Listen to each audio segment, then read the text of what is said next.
Hi everyone. Our group is going to be talking about behaviorism and specifically Albert Bandura's theory. So our group is Nicola, Haley, Griffin, and me, obviously. So we're going to talk about behaviorism first.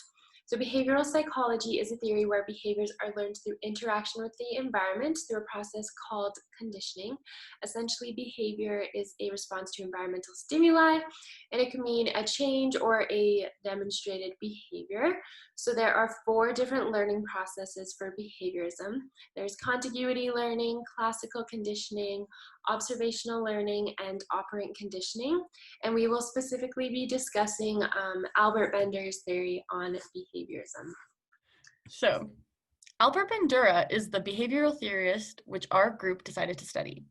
Albert Bandura was born in Alberta in a small town named Mundare.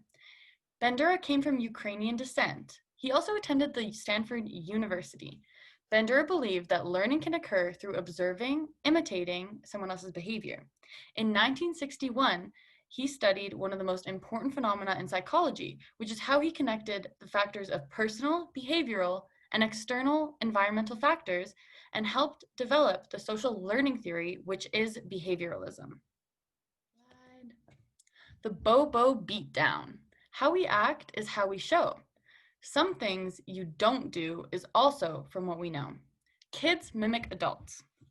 So, the Bobo beatdown experiment demonstrated kids who witnessed an adult inflicting violence on a doll would recreate the same level of aggression when left alone with the doll. This experiment also showed that if acts of kindness and behaving nicely were done to the doll, kids who witnessed this would recreate those same behaviors. From this experiment, it is an important concept to be drawn was the difference between reinforcement and punishment. So children who witnessed people attacking the doll were punished. And if the kids witnessed this, they were less likely to recreate those aggressive behaviors. When children were promised rewards for imitating acts of aggression towards the doll, all of them demonstrated that they would in fact inflict this behavior on the doll because they were being rewarded for their actions. So that was kind of a summary of the Bobo beatdown experiment done by Albert Bandura. So Bandura compares 2 different types of learning, enactive learning and vicarious learning. Enactive learning is learning by doing and having to experience the consequences of our actions. And from those actions, we develop interpretations of the consequences and outcomes, which create expectations, influence motivation, and shape beliefs. So by Bandura, these consequences can be seen as providing information. So when behaviors are reinforced, it establishes expectations about outcomes. So for example, when an infant shakes a rattle, infants represent their memories of past events through motor responses. So when they shake a rattle, they'll expect to hear a sound. Or let's say the kid's working above on a science experiment. So after knowing what will happen when they pour that dark blue liquid into the light blue liquid, they'll expect a chemical reaction to occur, which is signified by the solution bubbling. But however, maybe let's say their teacher is unhappy about the mess they made. So then they both become more hesitant about mixing any more solutions in the future. So it's kind of almost an ongoing thing. Vicarious learning, on the other hand, is also known as observational learning. So it's the process of observing and analyzing others performing a task. So through observation, people learn by watching, listening, remembering ideas and concepts. They form images and make decisions that inevitably affect their learning. So for example, let's say watching your parents cook. Maybe you watch your dad do something that is an old habit of his, like cut the celery first before doing anything else. So maybe you start to replicate and imitate that too. Or let's say a child watching their parents argue, like the picture above. And maybe they pick up on some bad habits like plucking your ears with your index fingers because they haven't learned any good social responses. And they start doing that because it is something they can imitate.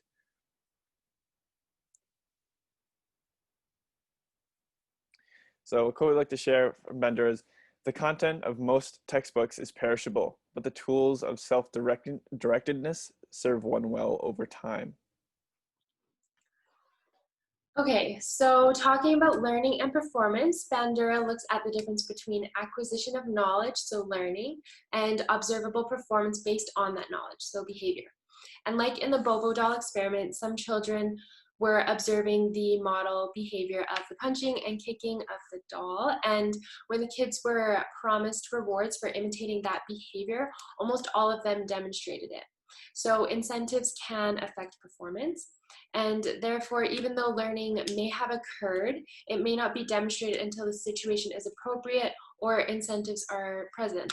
So this explains why some students don't perform bad behaviors they see at home, such as like smoking or swearing, because personal consequences may discourage them from performing those behaviors. So another example could be children may learn how to write the alphabet, but perform badly because their fine motor skills are limited. And one last example is the ability on how to simplify fractions, for example, and students end up performing badly or poorly on the test because of their test anxiety. So therefore, in these cases, performance does not always indicate learning, and like Albert Bandura says, we know more than we show. Okay, so Albert Bandura's theory about behaviorism revolves around three main concepts to keep in mind when we're in the classroom setting. And those three things are the observation, imitation, and modeling. So those are the three main parts.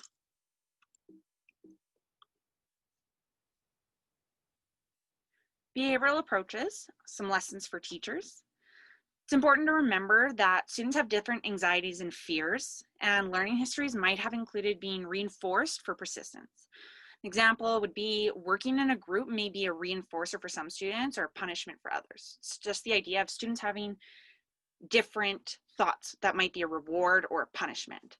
An example of this is definitely giving a speech in front of a class or for any giving a speech in general. So some students might find that they're scared and nervous and it's a lot of stress and anxieties on them, whereas another person might really enjoy standing and talking in front of students. Some classroom approaches.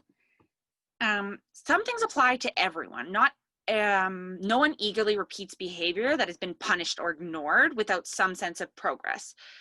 It is difficult to persist. When actions lead to consequences that are positive for the person involved, those actions are likely to be repeated.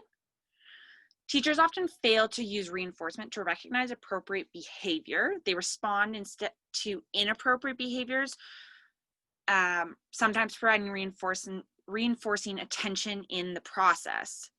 So to be effective, praise must be a sincere recognition of real accomplishment. And whatever their current level of functioning, students can learn to be more self-engaging.